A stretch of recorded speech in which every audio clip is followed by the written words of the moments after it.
자, 2번입니다. 경영상 이유에 의한 해고의 제한입니다. 자, 경영상 이유에 대한, 다시 말하면, 짧게 말하면은 정리 해고의 제한입니다. 짧게 쓸게요. 정리 해고의 제한이다. 자, 첫 번째, 정리 해고의 요건이다.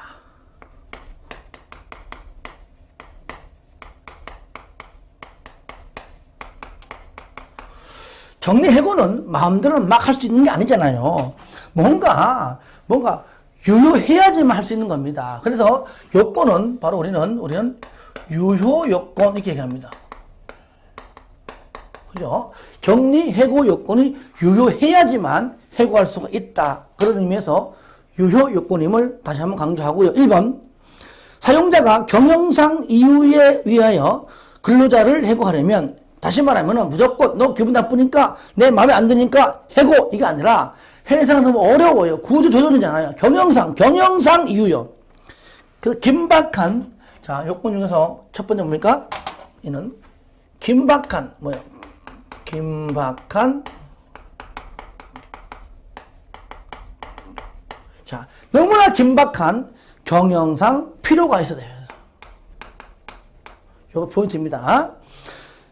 긴박한 경영상 필요가 있어야 한다. 이 경우에 줄거세요. 경영 악화를 방지하기 위해서, 뭐라고요? 경영 악화를 방지하기 위해서, 경영 악화를 방지하기 위한 사업, 줄 긋고 그 밑에 한번 적어보세요. 모든 사업 X. 아시겠죠? 모든 사업이 아니라 경영 악화를 방지하기 위한 사업에 양도 인수합병. 그러니까 평상시에 양도 인수합병은 말고 경영상 악화를 방지하기 위한 양도 인수합병은 모든 사업 아닙니다. 긴박한 경영상에 필요가 있는 걸로 보겠다. 아시겠죠? 뭐라고요? 경영을 악화하기 위한 겁니다. 모든 사업이 아니에요. 이거 잘 나오는 질문입니다. 2번, 사용자는 해고를 피하기 위한 노력을 다하여야 하며 합리적이고 공정한 해고의 기준을 정하고 이에 따라 그 대상자를 선정하여야 한다. 이 경우에 남녀의 성을 이유로 차별하여서는 안 된다. 자, 3번 동그라미 하세요. 사용자는 해고를 피하기 위한 방법과 해고의 기준 등에 관하여 그 사업 또는 사업장에 근로자의 과반수로 조직된 노조가 있는 경우에는 그 노조, 뭐라고요? 노조. 노동조합이죠. 노조. 그 다음에 가로 안에 근로자의 과반수로 조직된 노동조합이 없는 경우에는 근로자의 과반수를 대표하는 자 있겠죠. 어쨌든 그 노조. 노조에게 해고하려는 날 50일 전, 뭐라고요?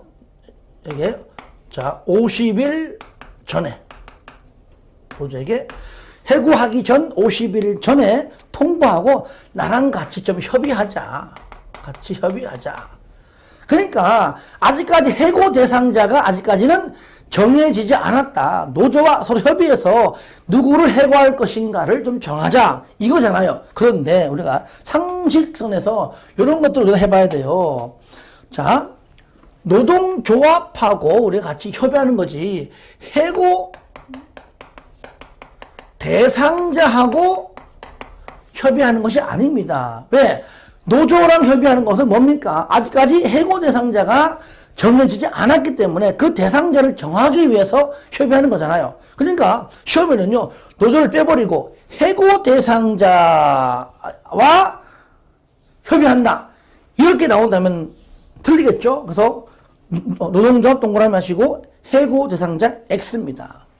얼마까지? 50일 전까지 뭐 한다고요? 협의해라, 협의. 협의하는 것이지요. 이게 서로 간에 합의를 하는 것이 아닙니다.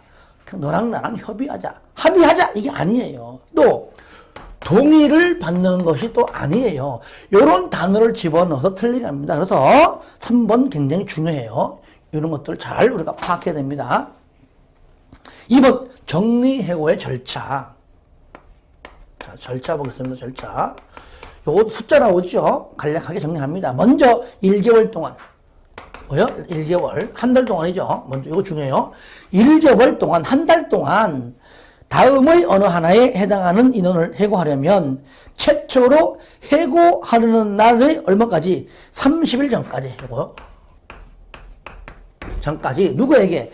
고용노동부 장관에게 신고해라. 아시겠죠? 고용노동부 장관에게. 고용노동부 장관. 고용노동부 장관. 뭐라고요? 신고하라, 신고입니다.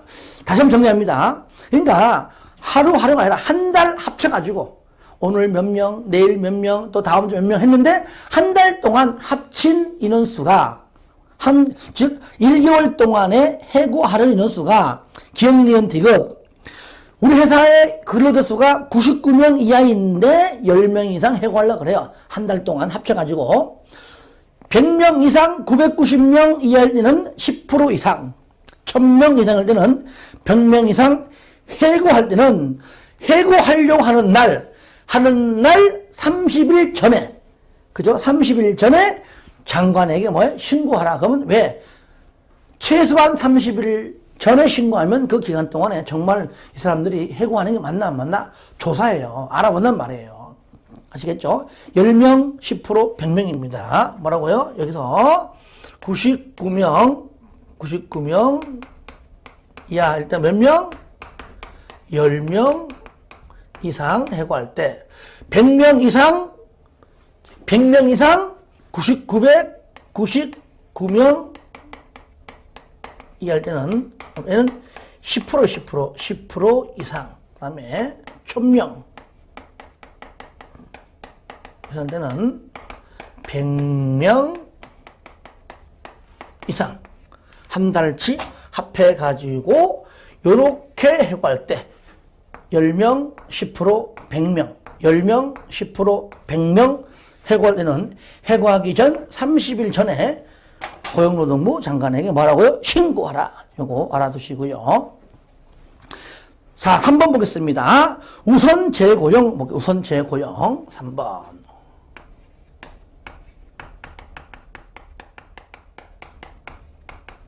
우선 재고용. 요거 쉬워요. 1번 근로자를 해고한 사용자는 어쩔 수 없이 우리 회사에 필요한 사람이었지만 어쩔 수 없이 해고했습니다. 회사가 어려워서. 해고한 사용자는 근로자를 해고한 날부터 몇 년? 3년. 3년 이내에 해고된 근로자가 해고 당시 담당하였던 업무와 같은 업무를 할 근로자를 채용하려는 경우 일단은 그 자리에 필요해 할 때는 다른 사람을 먼저 뽑기 전에 해고했던 사람의 의중 물어보고 네가 다시 와서 일할래? 해놓고 그 사람이 오케이 하면 그 사람을 뽑고 노 하면은 뭐 쉬는 것이죠. 그러니까 해고된 근로자가 원하면 3년 원하면 줄 것이에요. 밑에 우선적으로 고용해야 한다. 의무적이에요. 우선적으로 고용해야 한다. 고용하도록 노력하여야 한다 하면 틀려요. 아시겠죠? 우선적으로 고용하여야 한다는데 이렇게 틀리게 해요. 우선적으로 고용하도록 노력해야 한다. 띠 틀렸습니다. 이런 거 잘 봐야 됩니다. 2번 정부는 해고된 근로자에 대하여 생계안정, 재취업, 직업훈련 등 필요한 조치를 줄 거예요. 우선적으로 취하여야 한다. 얘는 취하도록 노력이 아닙니다. 얘도 분명히 취하여야 한다. 고용하여야 한다. 취하여야 한다. 요거 반드시 알아두세요. 잘 나옵니다, 시험에. 그 박스 안에 보니까요, 해고 등의 제한 나오죠. 자, 그 두 번째 점이 중요합니다. 사용자는 근로자가 업무상, 부상 또는 질병의 요양을 위하여 줄 겁니다. 휴업한 기간 그 후 30일 동안. 그러니까 휴업한 기간이 3개월이다. 그러면 30일 플러스 3개월 플러스 30일. 휴업한 기간이 6개월이다. 6개월 플러스 30일. 아시겠죠? 줄 거세요. 휴업한 기간과 플러스 30일 동안 줄 거죠. 하나 더 있습니다. 산전, 산후, 출산 전후죠. 여성이 이 법에 따라 똑같습니다. 휴업한 기간과 그 후 30일. 휴업한 기간 플러스 30일. 중요합니다. 해고하지 못한다. 그런데 뒤에 30일 빼고 나와 시험에 나와요. 이렇게 사용자는 근로자가 업무상 부상 또는 질병의 요양을 위하여 휴업한 기간 동안 또는 산전산후여성이 이 법에 따라 휴업한 기간 동안에는 해고하지 못한다. 틀렸잖아요. 30일이 빠졌어요. 그죠? 요것도 잘 봐야 됩니다. 3번 해고의 예고. 해고 예고합니다. 미리 해고 하겠다고 미리 예고하는 겁니다. 미리 알려줘야 그 사람도 다른 직장 알아볼 거 아니에요. 자, 해고의 예고입니다. 3번.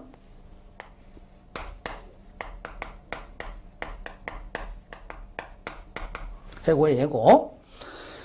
1번 의의 사용자는 근로자를 해고, 경영상 해고도 간에 해고할 때는 30일 전에 뭐라고요? 1번 의의 늦어도 30일 전에 30일 전에 미리 알려줘라. 예고해줘라. 만약에 30일 전에 예고를 하지 아니한다면은 당장 일주일 뒤에 그만둬라. 이러다 보면 다른 직장 어떻게 구합니까? 만약에 30일 전에 예고를 하지 아니하였을 때에는 31분 이상의 통상임금 동그라면서요. 뭐라고요? 31분 이상의 통상임금. 평균임금 아니에요. 뭐라고요? 통상임금. 31분 이상의 통상임금을 지급해야 한다. 그 말이에요. 그러니까 30일 전에 예고하면 어쨌든 30일 남았기 때문에 30일째 받아가잖아요. 그게 월급이든 그것이 이제 해고, 예고, 수당 개념을 받아가지만 만약에 30일이 아니라 일주일 전에 하더라도 어차피 30일치는 준다. 그 말이죠. 준다.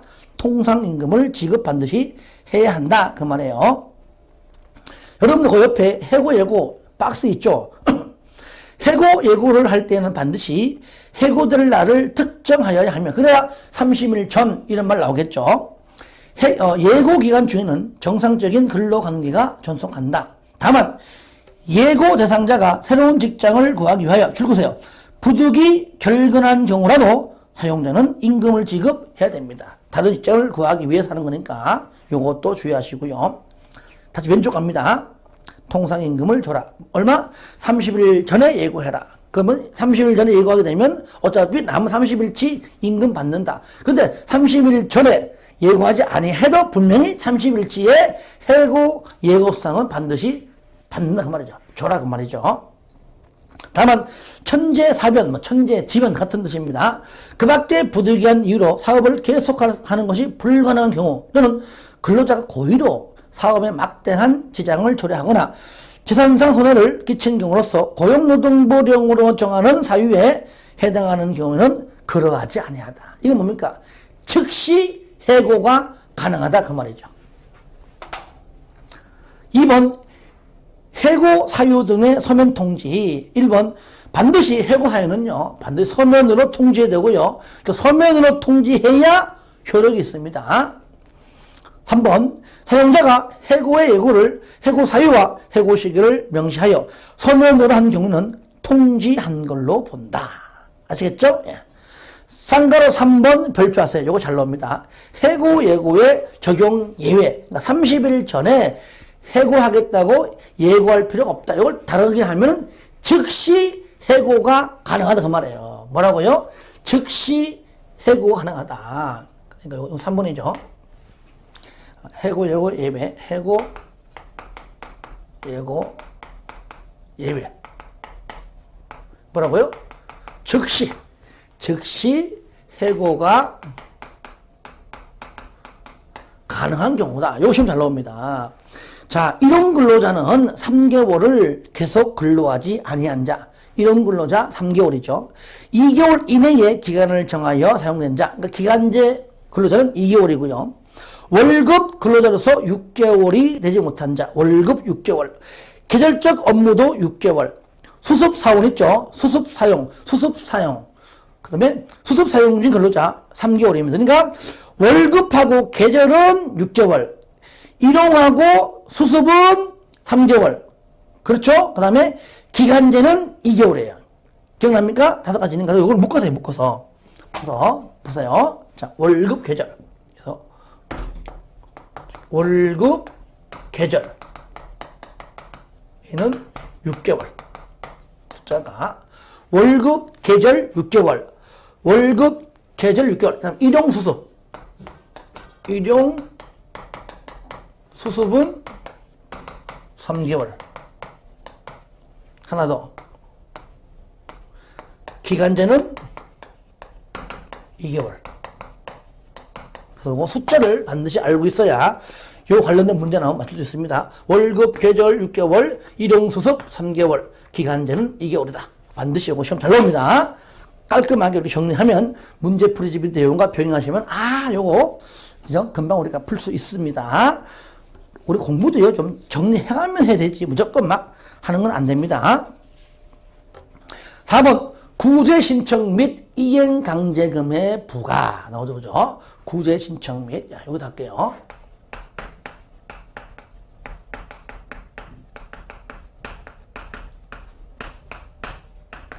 이행 강제금의 부과. 첫 번째 구제 신청입니다. 첫 번째요. 자, 그러면 요걸 먼저 우리가 이제 정리를 먼저 할 것이고요. 그 다음에 이제 두 번째는 거지 이행 강제금 이것도 같이 나옵니다. 자, 요겁니다. 자, 먼저요.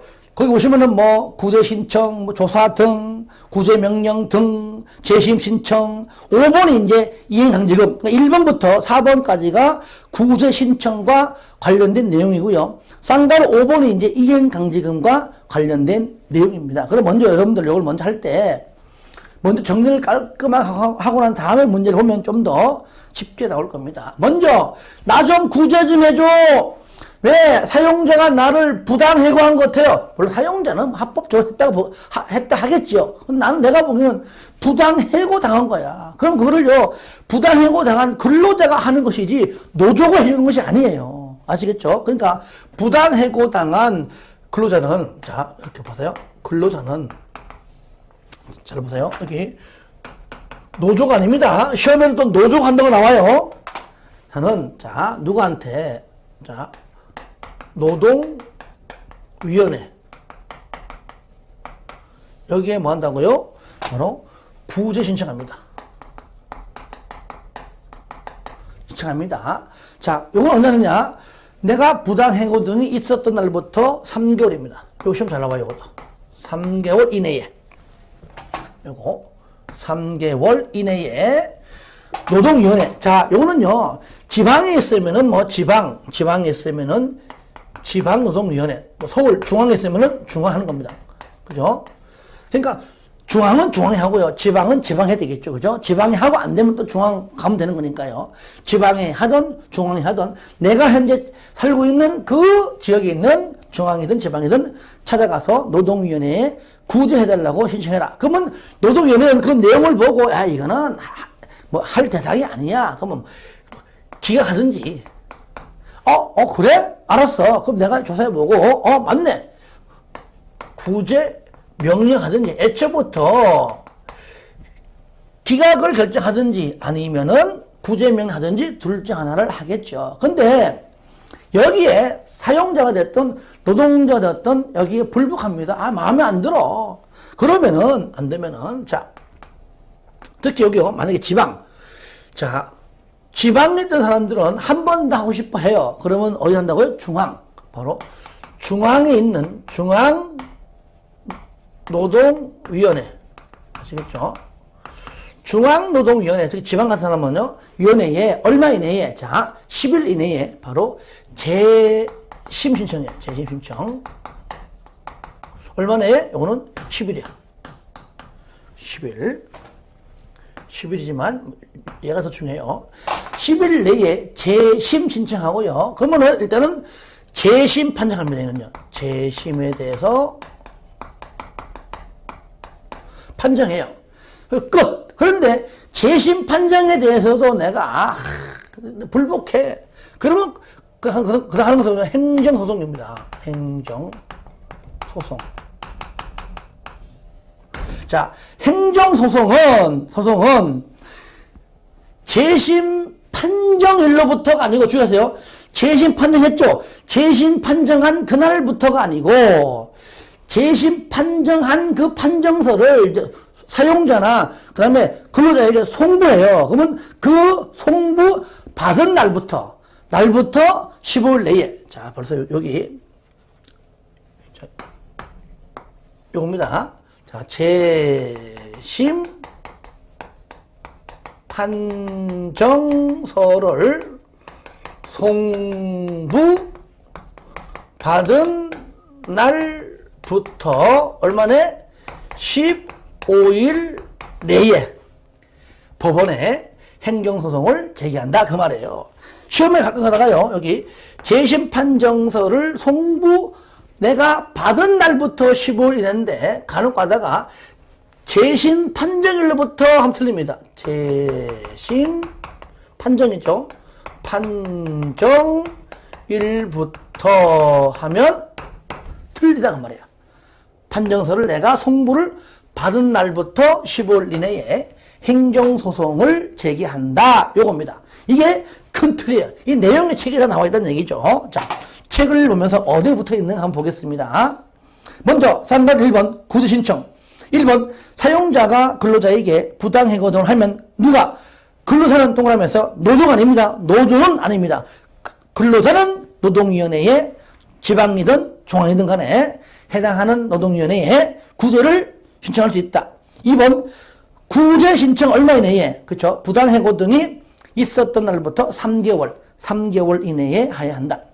그러면 쌍괄 2번 조사 등등합니다. 노동위원회는 지체 없이 필요한 조사도 하고요, 신문도 하고요 하는 겁니다. 이럴 때 쌍괄 3번 구제명령 등입니다. 1번 나오죠? 1번 나옵니다. 노동위원회는 신문을 끝내고 부당해고 등이 성립한다고 판정하면 구제명령을 하고, 부당해고 등이 성립하지 않으면 구제 신청을 뭐 한다고요? 기각. 그래서 여기 구제명령을 하든지 아니면은 기각 결정하든지 한다 그 말이에요. 그러면 여기에 따라 4번 재심 신청 나오잖아요.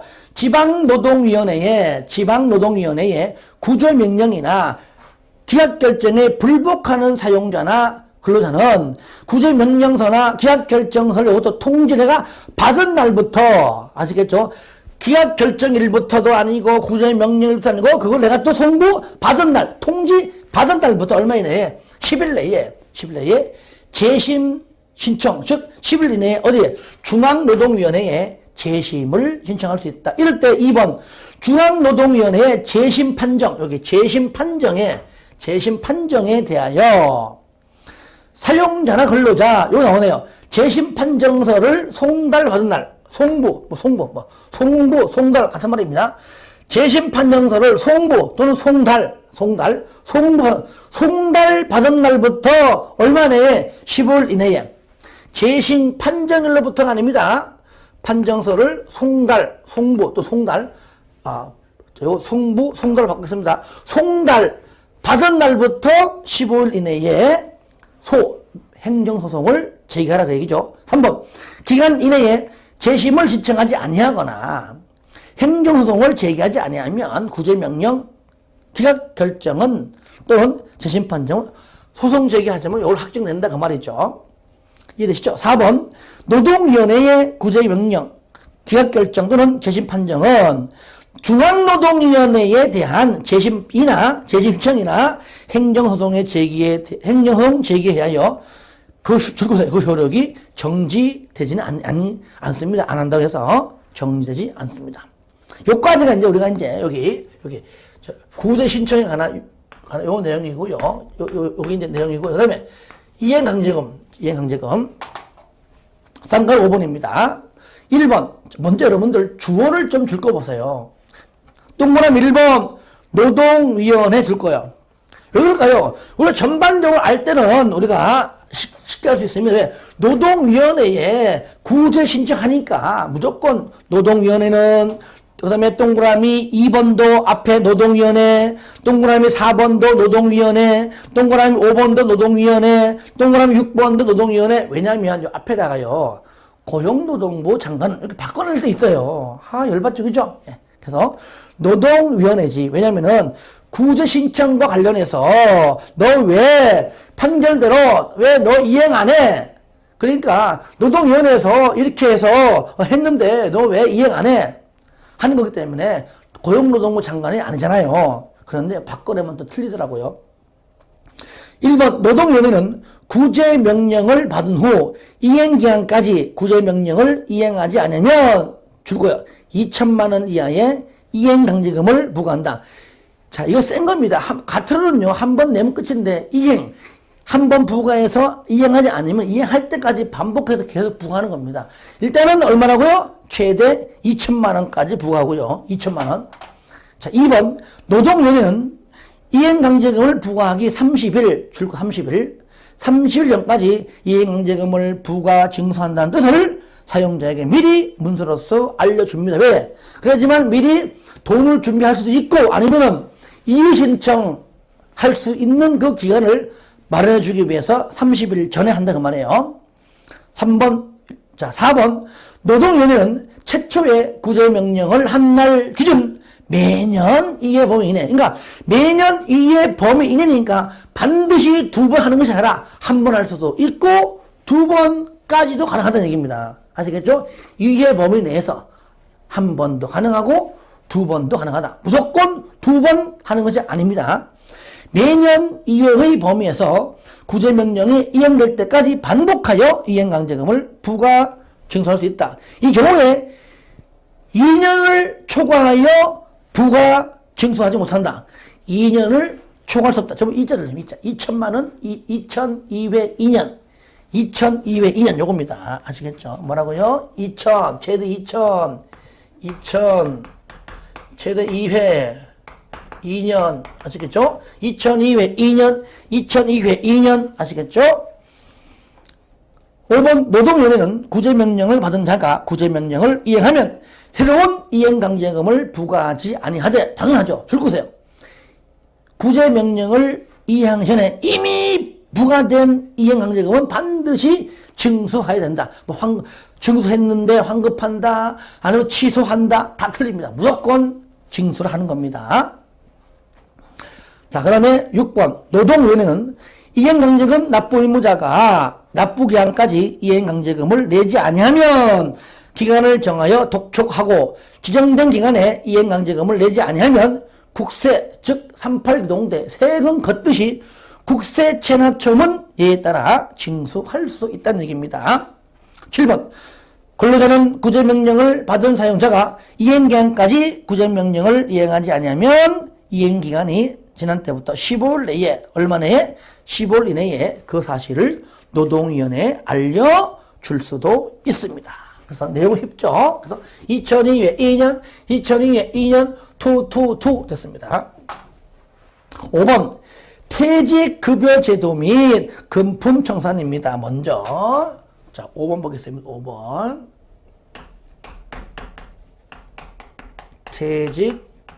퇴직급여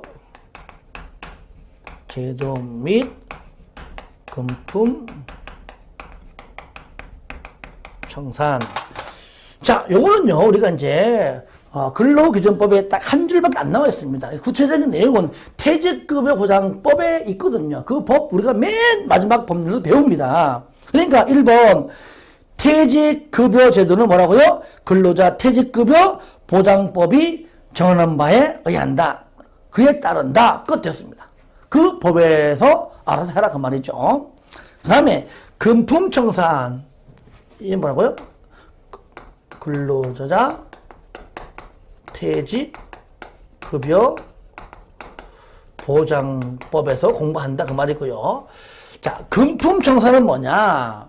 자, 동그라미 1번만 동그라미 하세요. 1번 사용자는 근로자가 사망했습니다. 또는 퇴직했습니다. 이럴 때 그 지급사유가 발생한 날부터 14일 동그라미 했어요. 무조건 14일입니다. 절로 보세요. 퇴직금이다. 하여튼 사용자가 자 내가 같이 일하는 직원이 그만뒀습니다. 그럼 뭐 임금을 밀린 임금을 주던 뭐를 뭐 퇴직금을 주던 줄 돈이 있습니다. 그 줄 돈은 무조건 14일 이내입니다. 원칙이. 아시겠죠? 그러니까 근로자가 사망했습니다. 퇴직했습니다. 그죠? 퇴직금이잖아요. 이럴 때 어쨌든 간에 사용자가 근로자에게 줄 돈은 무조건 얼마 이내에 14일 동그라미 했어요. 무조건 14일, 14일, 14일. 끝까지 14일. 14일 이내에 임금이든 보상금이든 줄 돈은 무조건 일체 금품 기양여비도 무조건 14일 이내에 지급해라. 아시겠죠? 돈 무조건 얼마라고요? 14일 이내입니다. 그런데 물론 근데 돈이 한 달 뒤쯤 나오는데 그때 주면 안 되겠니? 이렇게 합의하면 가능합니다. 연장할 수도 있다. 아시겠죠? 그 말입니다. 다만 특별한 사정이 있을 경우는 당사자 사이에 합의에 의하여 그 기일을 연장할 수 있다. 얘는 원칙이고요. 연장할 수 있다는 겁니다. 간혹 시험에 연장할 수가 없다라고 나올 때 있습니다. 말이 안 맞죠, 그죠? 연장할 수가 있는 겁니다. 자, 하나만 더 해볼게요. 그 박스 보세요. 사용증명서. 사용증명서를 우리말로 쉽게 바꾸면은 경력증명서입니다. 어느 특정한 직장에 몇 년 일했습니다. 다른 직장 옮겼습니다. 그러면 거기다 경력증명서 어느 회사에서 얼마 동안 일했다. 그 회사에서 이 근로자는 언제부터 언제까지 우리 회사에서 어느 부서에서 이렇게 일했다. 라고 띄워주는 거. 일반적으로 경력증명서인데 바로 사용자가 내가 근로자를 사용한 이력서니까요. 사용증명서가 법적 용어입니다. 다른 말로 경력증명서 이렇게 이해하면 되겠죠. 자, 보세요. 사용자는 근로자가 퇴직한 후라도 사용기간, 업무 종류, 지위와 임금 그 밖에 필요한 사항에 관한 증명서를 청구하면 줄 겁니다. 사실대로, 당연하죠. 사실대로 있는 그대로 사실대로 적은 증명서를 즉시 내주어야 한다. 당연한 말씀. 그런데 두 번째 보세요. 사용증명서에는 요겁니다. 줄 거예요. 근로자가 요구한 사항만을 적어야 한다. 저는 그냥 기간이 언제부터 언제까지 일했는가 그 기간만 좀 적어주고 떼어주세요. 그러면 언제부터 몇 년도 몇 월 며칠 입사해서 몇 년도 몇 월 며칠까지 근무했습니다. 아마 떼어주면 돼. 근데 그것만 요구했는데 거기 그 기간 동안에 무슨 임금이 이 사람이 올려갖고 적으면 안 됩니다. 사용자, 근로자가 요구한 것만 띄우면 된다. 그 말이에요. 그 다음에 세 번째. 사용증명서를 청구할 수 있는 자는 계속하여 동그라미 30일 이상 뭡니까? 최소 한 달치 월급을 받은 사람이죠. 30일이니까요. 30일 동그라미 하세요. 30일 이상 근무한 자로서 청구할 수 있는 기간은 몇 년? 퇴직 후 3년 동그라미 하세요. 3년 이내입니다. 그러니까 3년이 지나가면은 모든 그 사용자, 즉 근로자의 어떤 여러 가지 그 내용들은, 그 서류들은 폐기합니다. 그러니까 뭐냐면, 퇴직하더라도 그 퇴직한 근로자죠. 그에 관한 여러 가지 서류들은 3년 동안 보관합니다. 그러니까 3년이 지나가면 폐기한다. 그런 뜻이에요. 3년 이내까지만 가능하다. 아시겠죠? 이것도 단독 문제로 나옵니다. 어렵지 않으니까 이렇게 정리를 했으면 좋겠습니다.